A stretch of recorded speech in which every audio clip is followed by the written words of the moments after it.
El siguiente programa es apto para toda la familia. Para una mayor comprensión se recomienda a los menores de edad verlo en compañía de sus padres o de un adulto responsable. El canal comunitario de Cogua Coapac Televisión no se hace responsable de las declaraciones dadas por las diferentes personas que aparezcan en nuestras producciones audiovisuales y tampoco se identifica con la postura de las mismas.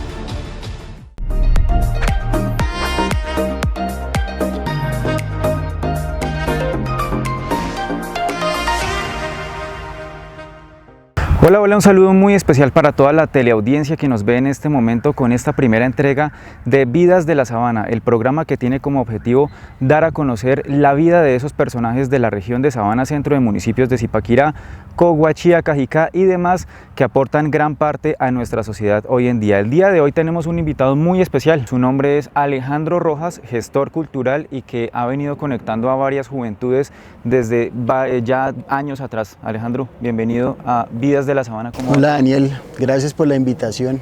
Bienvenido, ¿cómo va? Bien, acá asoleándonos un poco el día de hoy en el Parque La Esperanza. Estamos generando precisamente desde el Parque de la Esperanza del municipio de Zipaquirá, precisamente porque pues Alejandro es nativo acá de este municipio, ¿no? Sí, nací en el 82, ya tengo 38 años, 39 voy a cumplir. Empecemos hablando de ese tema precisamente porque sé que muchas personas tal vez lo han visto ahí moviéndose en redes sociales, tema de eventos, eventos culturales, eventos de entretenimiento, música, rumba también como lo llama usted y demás. Empecemos hablando de quién es Alejandro Rojas.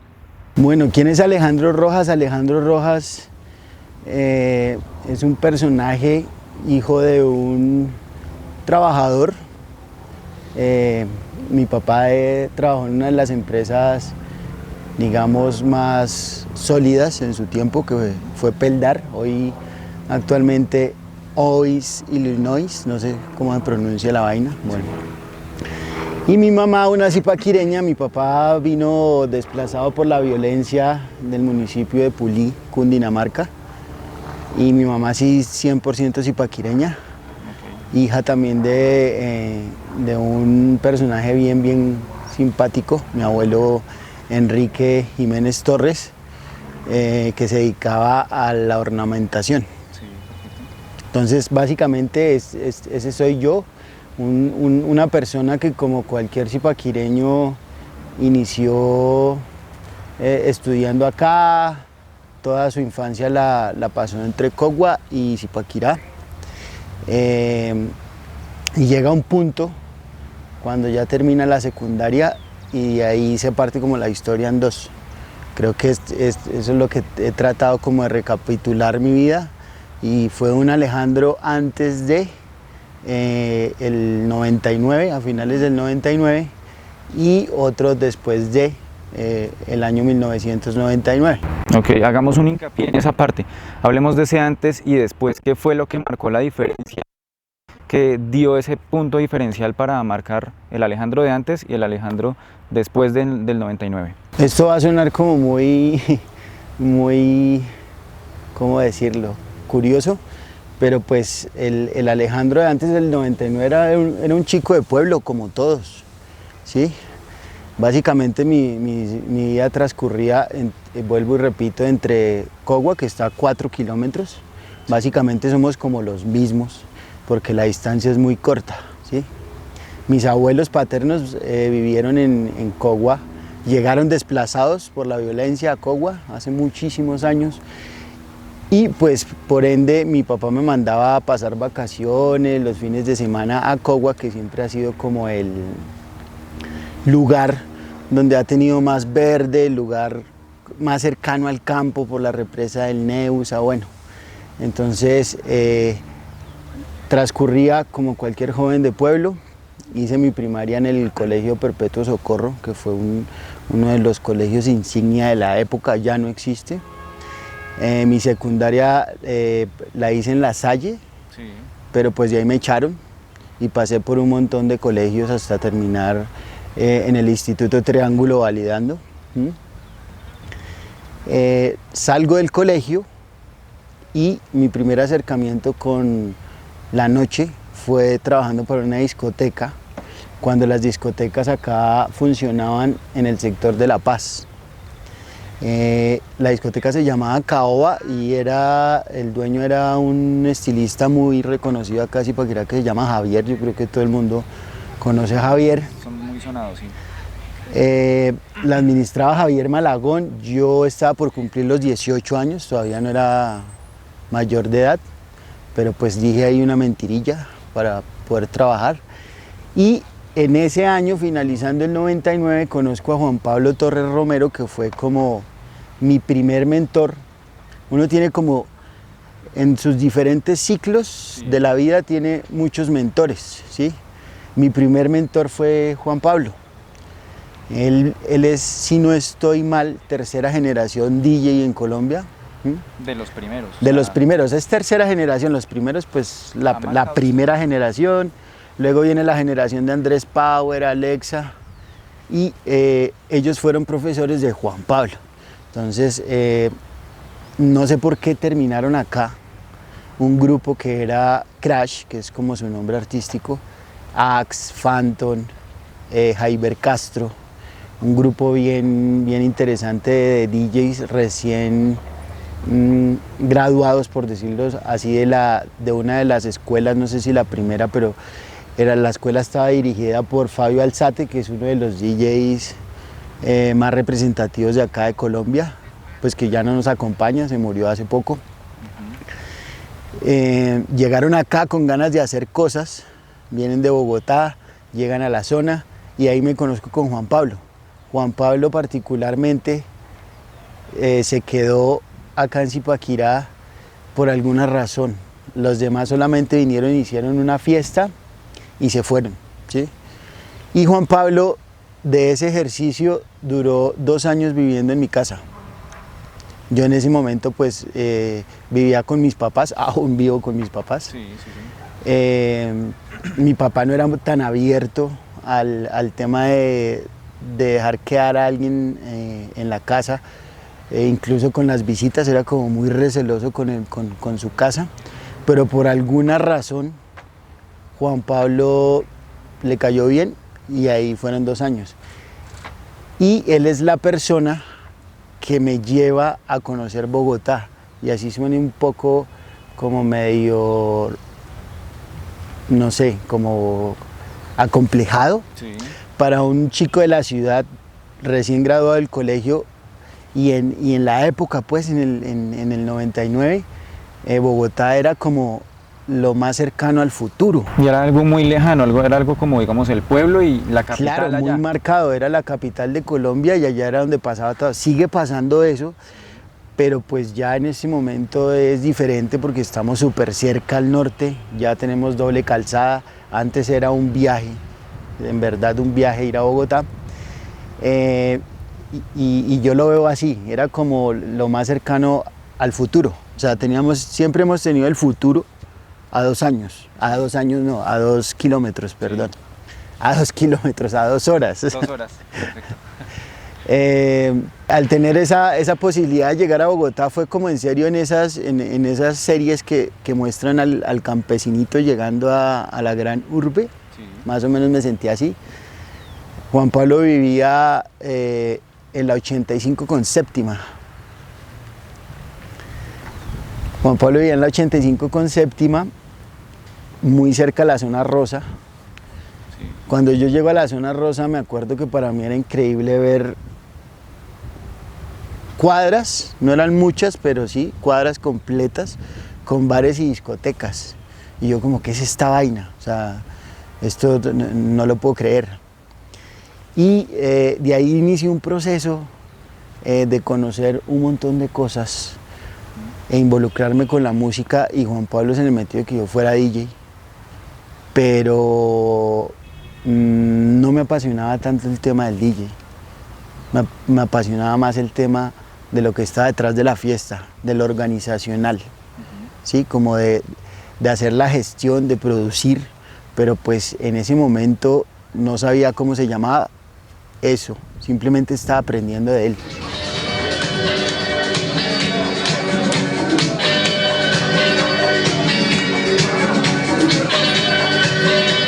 I want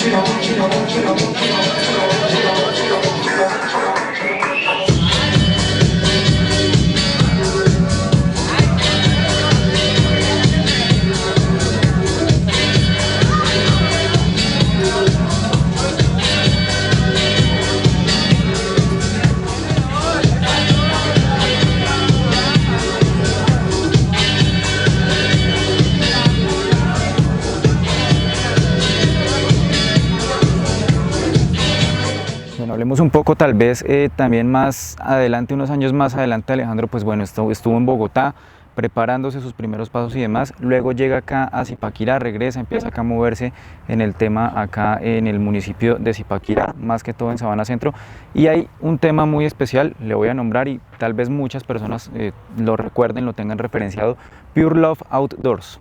Cuéntanos de eso. Bueno, antes de llegar al Outdoors pasaron un montón de cosas, sí. Y siempre he estado yendo y viniendo, o sea, nunca me he desconectado de Bogotá, porque básicamente es como de donde traigo la inspiración y de donde he hecho mi formación profesional, por decirlo así. Entonces, bueno, estuve en las disqueras, tengo muchos recuerdos bonitos de las disqueras, más que todo de EMI Music. Allí hicimos un proceso bonito acá en Zipaquirá, que creo que fue el primero. Trajimos a Andrés Cavas en el 2002, en ese momento. Yo no cumplí una función muy importante ahí, como te digo, siempre estaba aprendiendo, eran mis primeros años, entonces fui más de observador y acompañante de Juan Pablo, pero conocí cómo se hace un proceso de gestionar, cómo traer un artista a una discoteca. Para Zipaquirá pues eso fue importante porque nunca ha pasado eso. No quiere decir que no se hayan hecho eventos, porque acá se hicieron eventos, conciertos grandes en el antiguo Parmenio Cárdenas, hoy Coliseo de la Sal creo que se llama. Pero sí era interesante romper ese esquema porque los artistas colombianos cuando iban a hacer sus presentaciones a discotecas o clubs o bares, no tenían a Zipaquirá referenciado. O sea, en muchas cosas a nosotros nos veían como muy pequeñitos. Aparte de la Catedral de Sal, pues no pasaba mucho. ¿Qué Catedral de Sal era como el llamativo principal del municipio? Siempre ha sido. Siempre ha sido. Siempre ha sido. Entonces fue interesante tener a Andrés Cavas, hicimos como el lanzamiento de su sencillo Mi Bombón, se eligió a la chica Bombón. Con Juan Pablo pues hicimos toda la gestión. En ese momento, si no estoy mal, estaba de director de EMI Music Colombia Fabio Acosta. Y si mi mente no me falla, todo el trámite lo hicimos con Lorraine. Vino una van de EMI donde estuvo Camilo Pombo, donde estuvo Fernando Rojas, donde estuvo Pepe, bueno, los label manager de EMI, estuvo Chiqui. Recuerdo algo curioso, que al llegar la van acá nos recibió en el retén, que todos creo que lo conocemos así, la policía, porque era como algo extraño que un artista, así fuera nacional, viniera a una discoteca a tenerlo como tan cercano. Lo llevamos a comer a un sitio también muy emblemático de acá de Zipaquirá, en Pico Loco, donde se presentó fue en La Paz, y aún seguía La Paz como la zona de las discotecas, y era la discoteca de don Edgar Corredor. Ese fue como el primer evento donde hice parte, pero solo como observador. ¿Qué ha pasado con Cogua en todo este tiempo? Son 17 años ya de trayectoria suya. Voy a cumplir 18 ya 18. Este año. ¿Qué pasó con Cogua? Con Cogua, pues por la cercanía con Zipaquirá y por tener a mis abuelos paternos, allá hicimos contacto y clic con Juan Pablo Figueroa, que actualmente es uno de los managers para mí más importantes de acá, de esta zona. De las pocas personas incluso que respeto por su profesionalismo, por su manera de hacer las cosas. Y ayer recordábamos que era un grupo que en ese momento estaba aprendiendo y que unos llegaron más arriba que otros, pero finalmente fue bonito el proceso.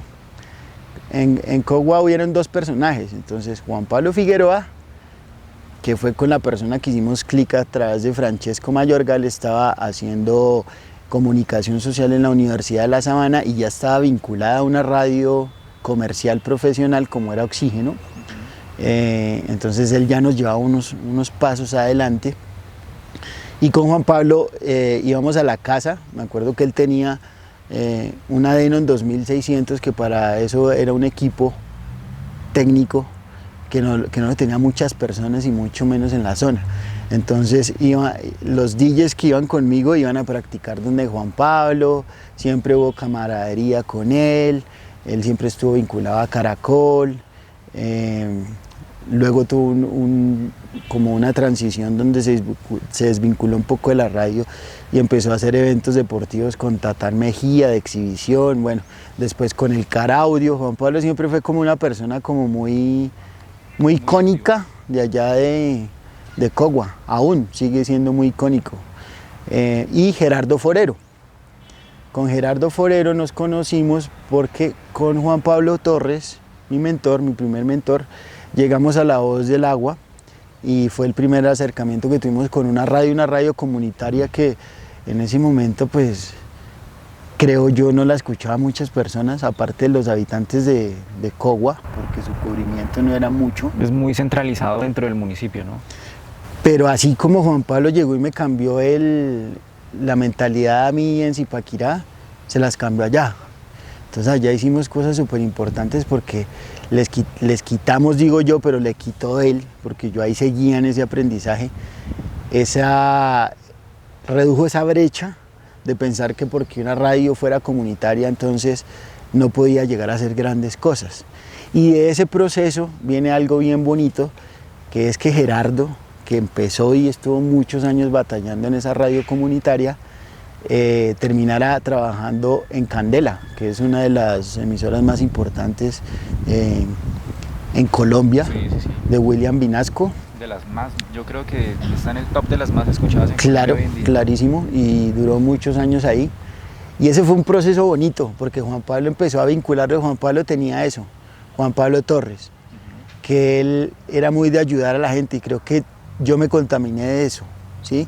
O sea, él prefería que las cosas pasaran antes de guardárselas por recelos o por envidias. Entonces era importante eso, que las cosas pasaran. Entonces él empezó a decirle como, vea, la radio ya dejó de comprar música porque ya a través de Gerardo las disqueras les daban la música como tenía que ser, como pasaba con las radios comerciales en Bogotá. Entonces eso creo que les ayudó un poco a abrir el espectro de que no importa si es comunitaria, o sea, si haces el trabajo bien, si buscas los canales, si hay la forma, se pueden llegar a hacer grandes cosas. Ahí tuvimos de patrocinador, por ejemplo, a Camelot, que era el parque de diversiones en la autopista norte, que ahora queda la Diana ahí. Sí. Ese parque fue muy emblemático. En su momento pues salía como en la cortinilla de Padres e Hijos. ¿Quién no veía Padres e Hijos? Entonces todo el mundo quería ir al parque, regalamos boletas por la emisora, regalamos panetones en diciembre, bueno, hicimos un montón de cosas. Teníamos un programa que se llama Show Mix, que era de mezclas, y el Top 10. Entonces cogíamos ya las exclusivas. Juan Pablo, al tener esa opción de que le daban las disqueras las primicias antes de salir al mercado, nosotros ya teníamos ese material y lo estábamos compartiendo con el público de Cogua. Entonces les estábamos abriendo posibilidad de escuchar otras cosas que quizás ellos no escuchaban. Y también quizá de pronto sumergirse pues en el género también, talentos. Sí, claro, no era solamente música electrónica. Ahí en el Top 10 había de todo, de lo que estaba sonando. Pero digamos que era muy difícil para La Voz del Agua tener acceso a esa música hasta que no saliera a las tiendas de discos, ellos compraran esa música y la reprodujeran. Pero ya habían pasado al siguiente paso, que era que las disqueras les enviaran y ellos tener esa exclusiva también, como lo tiene cualquier radio comercial. Entonces eso oxigena, da ánimo, como que ya empiezas a ver lo importante del trabajo que haces y la gente, el oyente también empieza a escucharte. Entonces es un trabajo bonito porque en cada paso que dimos con Juan Pablo, como que le cambiamos de cierta manera, por lo menos la manera de pensar a un grupo de personas. Hay algo muy interesante en toda esta historia, en toda la trayectoria de Alejandro, y es que todo tiene un génesis musical desde la música electrónica. Y hay algo también muy especial, muy bonito diría yo, y es que su familia se ha venido integrando a este tema. Sus padres, su hermano también han venido, digamos, como con el gusto musical, el gusto hacia el espectáculo, el entretenimiento y demás. ¿En qué momento ellos empiezan a interesarse por este tema? En el momento que llega Juan Pablo, es que Juan Pablo en esos primeros años de aprendizaje, no solo conmigo, si entrevistas a mucha gente de la época que estuvo vinculado en varios procesos, no solo musicales, te va a hablar de él, porque como que cambió ese chip, o sea, es en serio como si viniera alguien del futuro y te dijera, mira, es por acá, ven y te muestro, ¿sí? Algo así, en sus debidas proporciones, claramente. Entonces quiere que yo sea DJ y yo definitivamente no quiero que sea DJ, pero le sigo un poco la cuerda por vergüenza. Mi papá compra 2 CDs que vendían por revista y me los regala. Un CD era el álbum de Moloco de Fun For Me y el álbum de Movie, se llama Play. Muy interesantes, por cierto, recomendados. Y empiezo a escuchar esos sonidos, me gustan, pero yo definitivamente no sabía cómo decirle que no. Cuando le digo que no, pues él se frustra un poco, porque de pronto vio en mí como su pupilo, se llama así, ¿sí? Como la persona que él iba a empezar a formar y eso, pero cuando le digo que no, pues... Y mi hermano era muy reacio, mi hermano escuchaba otro tipo de cosas, éramos como muy aparte. Polos opuestos. Polos totalmente opuestos, y resulta que lo contagió y resultó el de DJ. Y ahí, en ese proceso de escuchar en la casa tanta música electrónica, te terminas contagiando de alguna manera. Ahora, familia como tal, sí, yo tengo una familia grande, porque es que a veces la mayoría de la gente dice que la familia es papá, mamá, tíos, abuelos.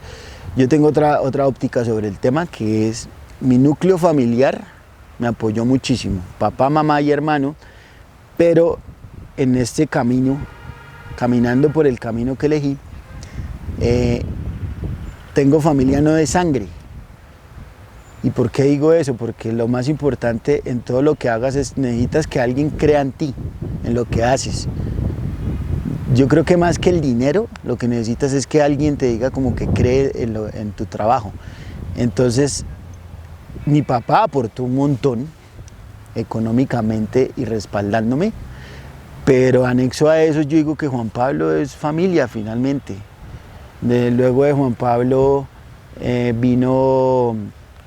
Hay una persona bien importante que ha hecho que todo esto también haga posible, que se llama Roberto Machuca, que también es de Zipaquirá, Mauricio Acuña.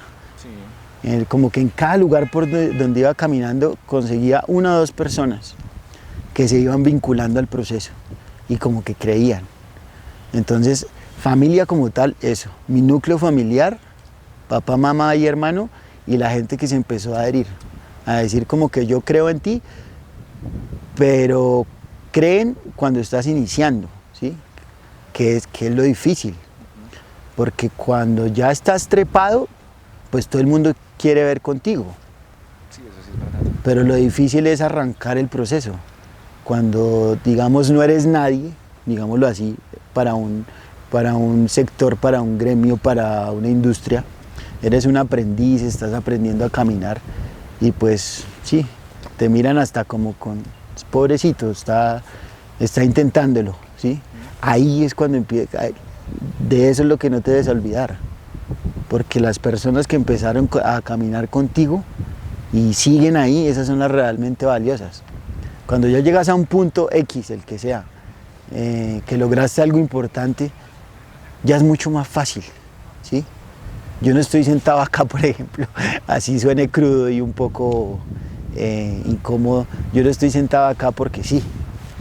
Quizás cuando estaba caminando en mis primeros años, pues quién me iba a invitar a preguntarme cosas.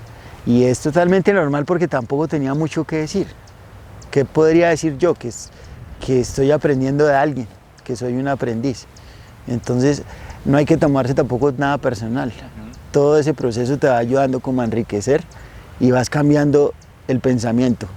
Yo digo que durante todos estos 18 años que yo voy a cumplir, en cada ciclo pensaba diferente. Entonces tuve el ciclo de querer ser popular, tuve el ciclo de creerme el star de pueblo, tuve el ciclo de ser pretencioso y todo eso hace parte de...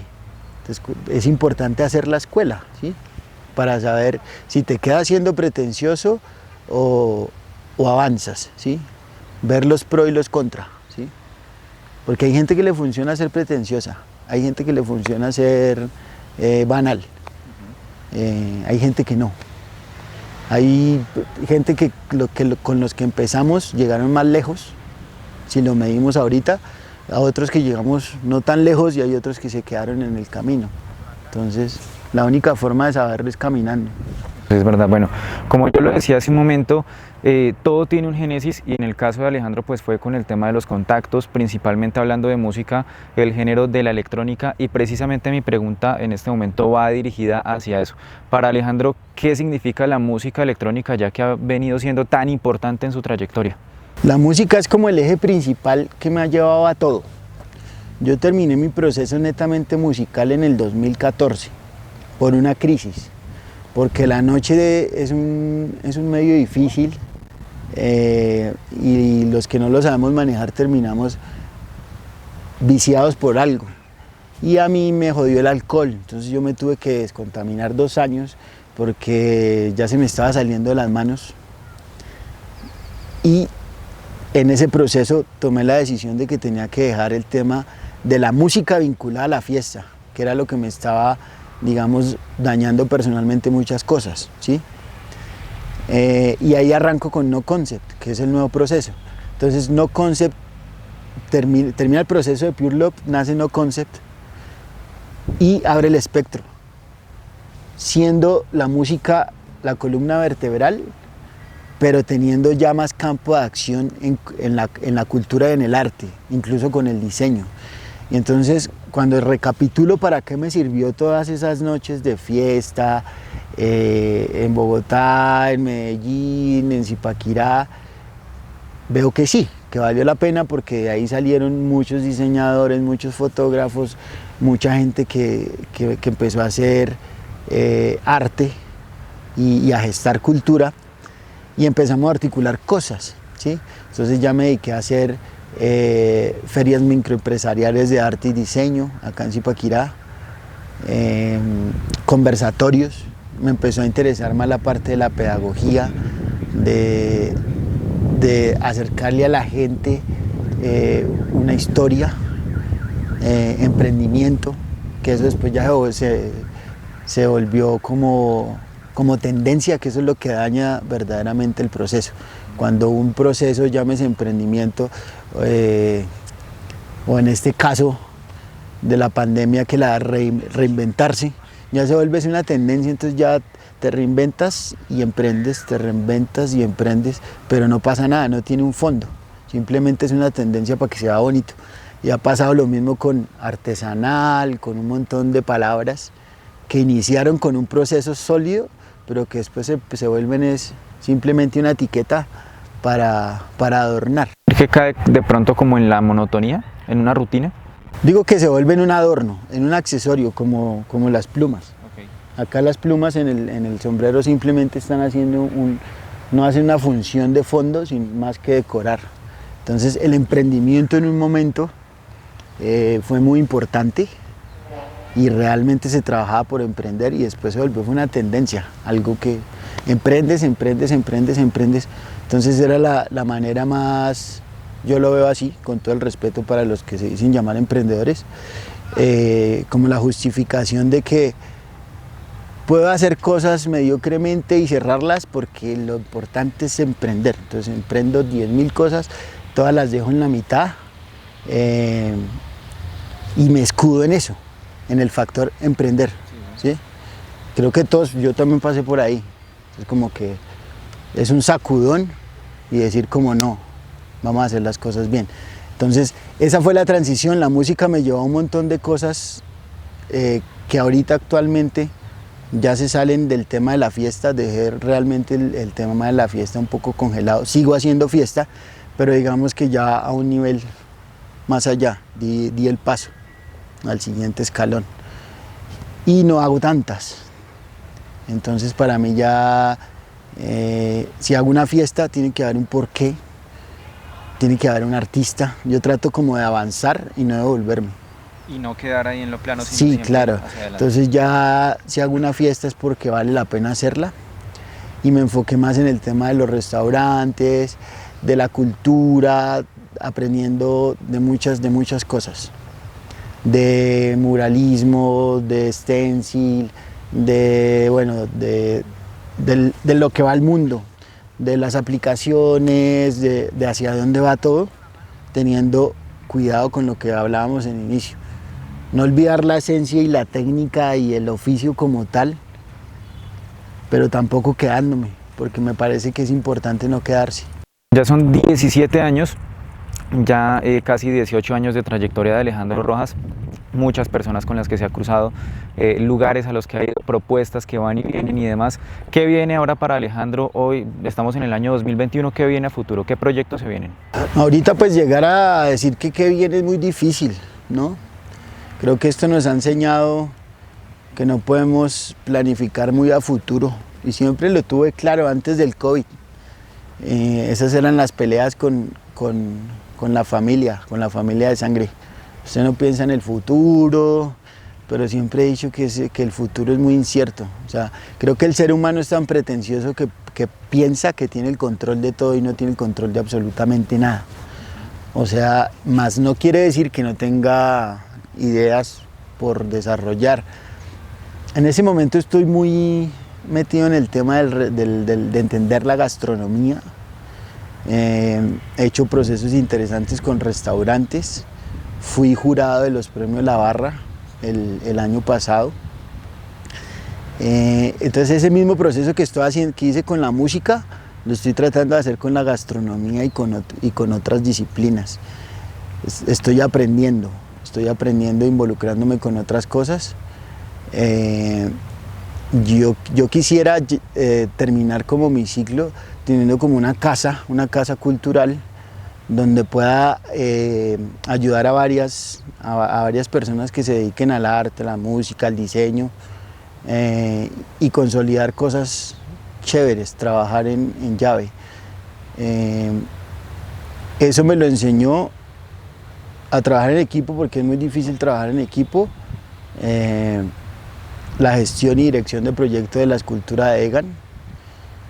Creo que más que nada esa fue el volver a creer, porque sí yo ya venía de un proceso como desgastante y con el proceso de Egan creo que volví a confirmar que uno puede hacer cualquier cosa sin necesidad de enrollarse, que es que no tengo, independientemente de la carencia del recurso que sea económico,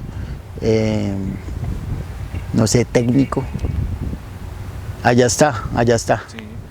Esa escultura llegó acá como un proyecto con una maqueta. El artista no traía ni una sola moneda y yo venía de mi sexta quiebra, ya me había descapitalizado, no estaba haciendo nada y asumí ese reto por eso. Y confirmé que uno tiene que tener dinero sino amigos. Entonces nos reunimos un grupo de personas bien interesantes y lo hicimos real. Entonces ayer hablaba con una persona acá de Zipaquirá y le decía, si yo te estoy diciendo esto, ya te lo puedo decir con una razón de causa, no porque lo vi en una película, ni porque fui a escucharlo a un conferencista, sino porque yo lo viví. Si quieres pasa, allá en San Carlos está. con luces, sin luces, con adeptos, con amantes a la escultura y con todo lo que conlleva, pero allá está. Te estoy hablando de un hecho real que hicimos en un año difícil, porque nos tocó año de elecciones, con paro nacional y con Egan en la cumbre, sí, recién bajado, coronado como el Tour de Francia. En 2019, ¿no? Sí, como campeón del Tour de Francia, el primer campeón latinoamericano, zipaquireño. Entonces, imagínate todos los factores que habían para que eso nos fuera realidad. A Egan le llegaban un montón de propuestas de esculturas, de pinturas, hagamos. Por alguna razón se hizo con la escultura del artista John Fitzgerald. Por alguna razón se pudo hacer. Se corrió la fecha 2 veces. Cuando se tenía la escultura hecha casi no se puede traer. Sí. Hay un montón de cosas que la gente no sabe. Fue un proceso largo. Ni tan largo, porque hacer una escultura en 3, casi 4 meses no es tan fácil, ¿sí? Con temas de permisos, trámites burocráticos, incluso tener el aval del homenajeado, es un montón de cosas. Además ustedes lo tuvieron ahí en tarima el día de la inauguración de la escultura. Egan vino ahí ese día, fue una noche, ¿no? Que por sí recuerdo que les llovió. 7 de diciembre del 2019 se puso la escultura. Cayó un aguacero del tenaz, que esto se lo va a decir en primicia a Dani. Gracias a Dios cayó agua, sí, porque yo estaba haciendo el montaje con Andina. Andina fue clave, ¿sí? Porque estábamos colgados de logística, pero aún así estaba haciendo un sol como el que está haciendo ahorita y ya había mucha gente a la expectativa. Yo creo que si no llueve de esa manera, se nos sale del control, y digo se nos sale del control a todos, a autoridades, a socorristas, a el grupo de trabajo del artista. Hubiera sido una vaina muy compleja de saber llevar. Yo creo que hasta eso nos ayudó, porque aún lloviendo hubo gente. Si no llueve, yo no me imagino cómo hubiera sido eso, porque la gente quería estar con Egan, quería verlo, quería tenerlo cerca. La escultura también era una escultura, es una escultura muy imponente. Bueno, todo esto para resumir eso, sí, que no es una cosa que me haya imaginado, sino que le invito a Daniel, invito al amigo camarógrafo, a quien quiera, allá está, es un hecho, es un hecho. Y eso volvió a conectarme, a creer que sí se puede hacer cualquier cosa. Bueno, una trayectoria muy interesante la de Alejandro Rojas que nos ha contado el día de hoy. Pasamos por música, pasamos por deporte, tema familiar, tema de contactos, gastronomía también, que viene siendo el nuevo camino que está tomando Alejandro con este nuevo concepto y demás. Alejandro, redes sociales así rápidamente para que las personas lo sigan, quienes están interesados. En Instagram, @nconcept, en Facebook, No Concept, mi perfil personal que es Alejandro Rojas Jiménez. Hay un montón de cosas por contar, pero es que lo que te iba a decir, contar 18 años en, qué sé yo, 30, 35 minutos es imposible. Y lo peor es cuando creo que de los 18 años todo ha sido divertido, ¿sí?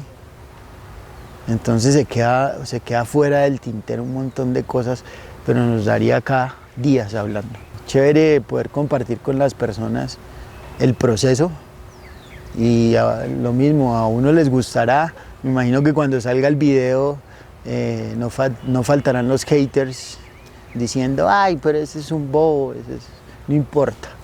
O sea, cuando ya se te hace eso parte del oficio, sí, nada. Creo que sí, que al contrario, que si pasa eso, se está generando algo. Hay que generar alguna emoción, odio, envidia, ojalá no, pero lo importante es generar algo. Si no generas nada, no pasa nada. O sea, desapercibido. Sí, claro. O sea, puedes sacar algo y como que la gente no opina, no dice ni bien ni mal. Nos equivocamos como todos, claro, y nos seguiremos equivocando.